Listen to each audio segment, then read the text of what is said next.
Hozirgi kunda Islom taraqqiyot banki dasturi asosida mahallamizda 8400 metr ichki yo'llarimiz asfalt qoplamasini yotqizish bo'yicha dasturga kiritilgan. Shu kunga qadar asfalt yotqizish ishlarini ikkinchi etapi boshlab yuborildi. Ya'ni hozirgi kungacha 50% dan ziyodroq ishlar bajarildi. Qilinayotgan ishlardan xalqimiz, mahallamiz fuqarolari juda ham minnatdor. Buning uchun yurtboshimizga va u boshchiligidagi komandasiga o'z minnatdorchiligini bildirib qoladi. Arzu ettiğiniz esat oladı mı? Esat oladı yine. Hükümetine rahmet yine.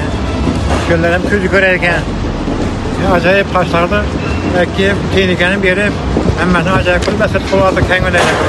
Rahmet emmesine. Rahmet. Fesfesrağım rahmet şokullarımıza.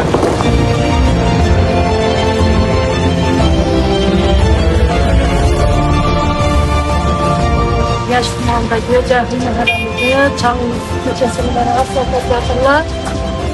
Birinci evvelen başlayıp Prezidentimize rahmet, itibarı için, hakimiyetimizdekilerine rahmet.